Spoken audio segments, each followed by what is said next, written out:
My name is Predrag Stojadinovic. I'm a senior software engineer at NVIDIA since 2008. And the subject of my talk is this. Now, some of you recognize the bad movie reference, but I'll play it for you just anyway. Excuse me, sir. Seeing as how the VP is such a VIP, shouldn't we keep the PC on the QT? Because if it leaks to the VC, you can end up an MIA, and then we'd all be put on KP. Love that quote. I'm sorry, but no. The real title of the talk is observable, and you're all like, "Oh, well, that makes more sense, doesn't it?" But no. Let's see what's behind the curtain. So, what was my goal? Where did I start? I had a problem, wanted to fix it, but the goal was to create a reactive web application, right? But I needed to be reactive from back to front. So from the data all the way to the view. So from the persistence layer, the database, all the way to the presentation layer, the web UI. So like a full reactive stack, if you will. Now I know what you're thinking. What's the problem, right? There are so many alternatives already out there. And that's true. And if people use them, that's awesome. I'm not here to say anything bad about them. But my problem was that when you start to use one of these, you're stuck with them, right? You get into the vendor lock-in, and if they don't do what you need them to do, you're basically screwed. And that was bad for me. I didn't want that. What I did want was freedom. Now, some of you saw the memes, and I said freedom. You were expecting the other meme with the actor and the face. Well, here you go. So what is my basic strategy here, right? I need my backend to observe database changes. All right, that's fine. It's called CDC, Change Data Capture Capability. In Mongo, they call it change streams. Basically refers to the process of identifying and capturing changes made to the database and then delivering those changes in real time downstream to a process or system or whatever. Okay, so it exists.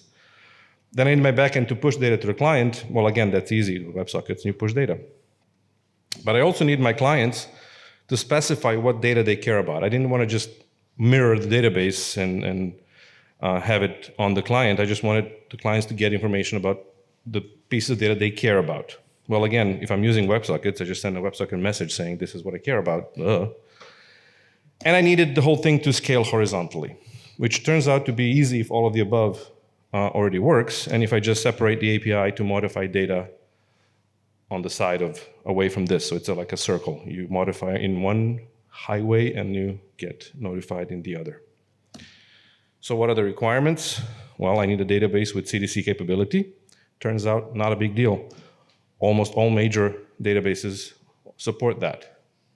Also, I was told that I get extra points for mentioning the sponsors, which is why I highlighted sponsor. I also need a web UI with reactive rendering. Well, again, that's what all of them do. Like the big ones, they do that. And I need a web server with WebSockets. Again, just take your pick. So far, so good, right? So in the end, what I need to do, I need to implement Quad. No, it's not a speech impediment. It's create, watch, update, and delete. Now, I know. I've been saying observe the data, observe this, observe that, and then I switched to watch. Well, I thought about could, but after weeks of painful consideration by an expert panel of one, it was rejected. It was no. I'm going with could, and you can just take it. So what's the problem statement? So I thought about this, and I said, let me just forget about the middle, right? I have data. It's one thing, and I have clients, it's many things. And I need the one thing to tell all the many things that something has changed. Well, it turns out there's a very well-known software design pattern that is exactly that. One thing tells many things that something on my side has changed, right? It's called an observer pattern. So I need to implement the observer pattern, but I need to do it through WebSockets. Now, another benefit is that there's an awesome library called ReactiveX that implements or provides the observer pattern in many languages. You just extend the class, and your class becomes a subject that just works. And ReactiveX is RX for short. So, woohoo, I'm good again. And now we have all the elements to explain the naming, right? We have the observable data through WebSockets, so we get There you go. That's what it is. No. All right. So I know I said just 2 slides ago, forget the middle, but that was just a thinking process. We need to look at the middle, right? So on the far side, we have the database, and here we have a client, right? I don't care about the blue things because over here, the blue thing is implemented by the libraries, and on that side, the blue thing is implemented by databases. So I'm good there. I need to make that thing tell that thing that something has changed, and there can be many things. So what I did is, oh, by the way, that's the map of what things mean. So what I implemented was a chain of observable patterns from the database through the WebSocket connection to the clients. The WebSocket OP is italic because that's the only one that's basically a one-to-one. The observer pattern should be one-to-many relationship, so that's a poor OP, but it's still kind of an OP. And, well, yeah. First thing I implemented was an observable model that watches the database or uses that CDC capability. And I started with collections because that's what Mongo 3.6 at the time was doing. Now they do an entire database, but observing, but I started with this, so I kept it, didn't have time. And then I have a reactive store that watches that based on a query that it receives from the client, tells the WebSocket client, they communicate, and the client updates the reactive store, which is then used as a dynamic store for rendering. So let's look at a demo. I don't like to show code, so I'll show a little bit of code. This is only on the client side. So I have a collection, I use collection users. So I instantiate the reactive store, and I make sure that when it's unmounted, it's destroyed, just to clean it up. Otherwise, the connection stays and it keeps watching. And I set a target with some name, use the collection name, doesn't matter. I even have initial values. Maybe I want to show loading or show some values, while the data comes or whatever, it's an optional. And then I update the subscription with a particular query that I'm interested in. In this case, I'm looking for a particular value for the first name. I can also send stuff like, give me page 1 of 20 items or page 3 or whatever. So all that can be sent in the subscription. And if any of those values change, I can just update the subscription and the UI will just show the new stuff. It could also be much more complex than that if I needed to. I can make a more complex query. I can add sorting. I can specify fields. Just give me those 3. I don't care about the rest.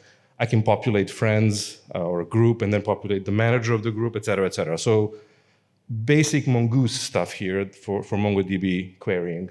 But it does the job. But let's move along. So this is what it does. You can be impressed with the design. I did it myself, by the way. So on the left, while I was playing with this, I didn't want to be tied down to one particular library, so I did Vue and React. I also did Svelte, but there was no room for 3 of them. So on the right side, what you see is the main thing. You have a listing of items. They're lorem ipsum things. Dummy data.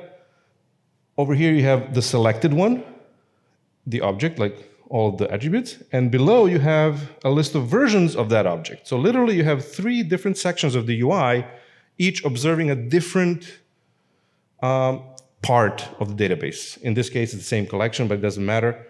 3 different queries. So what happens is, when I save over there, if that one is selected, you'll see the change. So first, this one is selected. Don't ignore the mouse waving. I change some attributes. And when I click Save, click it. Click. Yeah, there you go. OK. So the item, oh, by the way, I forgot to say that this was specified sorting by created date. That was also part of the query for this. So that's why this thing jumped. It was the latest one modified. So that changed. This side changed, the rating and the human, the values, and even the versions here has another one that just appears. So each section literally saw or was informed, observed the data. Yeah, that's the demo. That's the awesome demo. So what's the status of my library? Well, I call it a working POC. I call it working because it works, and I call it a POC because it's still work in progress. I still have a few things that I want to do. I want to do some abstractions. Now, I know in the keynote, we learned that the abstractions are bad. But I disagree with that because not entirely. If your only reason to abstract something is because you want to maybe replace it later, that's of course a bad reason. But I started off with a library that I wanted it to be able to be used with different things. So that was my goal from the start. And also, some of the abstractions I already did were based on TDD and just the process of developing. So it wasn't that was not the reason to abstract. Right, and server-side events, sorry. So now you guys know everything to understand the title, right? So we have a database with CDC capability, with an observer pattern over WebSockets, and we get a reactive web application. That's the original title. And I think I'm way sooner done that than expected. So go ahead. Thank you. And if anybody has any guesses, please let me know, because I love cheese.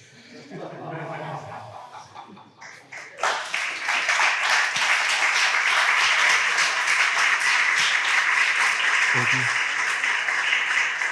By the way, since we have time, you guys mind if I do a selfie with you guys? Because this is like my first talk on a conference. Nobody has objections of being a blurred pixel behind a grinning idiot? Surprising. All right, let's see. Oh, yeah, that's a good idea. Oh, yeah, let's troll my boss. Everybody raise your hand like you're asking a question, so he thinks like people are asking the question. Awesome. Thank you for voting for this talk to be the best talk of the conference. I have evidence now, so I'll be tweeting this right now. That was awesome. By the way, that's how I won the challenge on Wednesday as well, so people just believe everything. Are there any questions after so many hands in the air? Yes? Yeah, any questions? Sorry. Fantastic, fantastic. He has cheese? I love this audience. Which cheese? Just maybe why WebSockets, not maybe server-side events?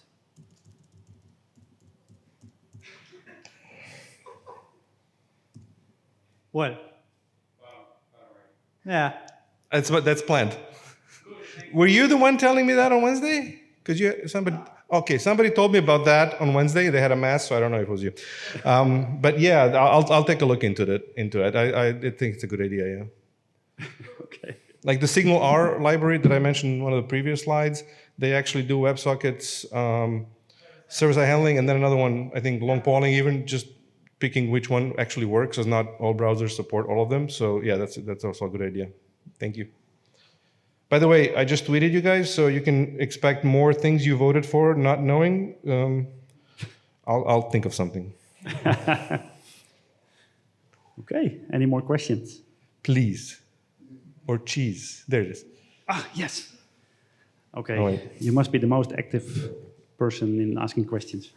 It's You guys played the reward game? Okay, good. How long did it take you to make this, and sort of what was the use case that inspired you to go down this route? Good question. I was at work, and so what I do at NVIDIA, my team creates internal web applications that support actual engineers, if you want to call it that, the hardware engineers creating all the boards and layouts, all that stuff. So I needed to create another section of our web app with the tools to support them doing some peer review stuff. And they needed to do that collaboratively, right? So, I did it the standard way. Client sends an event, server stores that in database, and then server says, all right, who else is looking at that page? Let me tells them, oh, they receive an event, they update themselves, blah, blah. And then I realized that I did the same thing in like 2007. Now this is 2019. I'm like, can't be the same way. And I just literally started looking into how I can improve that. And also I was worried that we needed to scale, so we needed to add more servers. And I was like, if I now need to tell each server to the other server, like what they need to communicate with each other all the time and all the events, it's gonna be a mess. And I wanted to abstract that away from the servers, and like I knew the data was king in our case, so I wanted to do that, observe the data, right, and make the clients observe that. That was the use case that drove me to this. How long it took? Depends who you ask. I think my wife will say too long. She was enjoying herself on the terrace and in the sun and on the beach, and I was coming out every few hours going, "It works!" And I think about 3 months, not full. It was more offline hours. I did it myself actually. Didn't do it at work. I just wanted to see. I wanted to prove that it can be done. That was my, and that's why it's my open source project. It's not a not a proprietary thing or anything. Okay, fantastic. Thank you. Let me see. Oh yes, fantastic. Yay. I love it. More cheese. I already said it was an energetic audience, so. I'm afraid to ask what you're doing. Yeah. Well, thank you for the great talk. No way it's your first conference talk. You're way too good at it. It's second. I had the first one on Wednesday. I was practicing this. No, I had like 10 years ago. I was the second. Like I helped my friend of mine. That was it. I really didn't. Well, but I watch a lot of YouTube, so it's good. It all went to the right place. Thank you, sir. I actually have a question about change data capture. Yes, sir. You basically had listed all the databases in the world except Postgres. Oh, I didn't list. Yeah, Postgres does it as well. There's others. HANA now does it too. Like I just shortened the list. Okay, but yeah. Postgres, yeah, definitely. Okay, good. Yeah, I was just And wondering. if you want me to say it, I prefer Postgres over MySQL any day. I'm not going to comment on the sponsor. Don't ask me that. Right. Cool. Well, thanks I already for that. got points for putting it on the board. So, if it wasn't the sponsor, Postgres would be there instead of Oracle. Just so you know. Wait, is that recorded? Delete that. No, too late. I will bring it personally to Larry. Alexander is going to be pissed.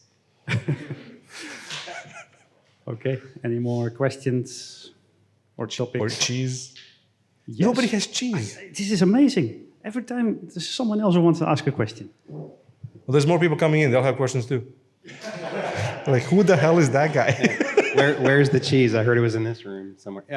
My question is on fault tolerance, I guess. So if your client WebSocket reestablishes itself because you went through a tunnel and you missed a change, what's your vision for catching up or knowing that you need to refetch what you missed? Absolutely. So the answer is awesome coding.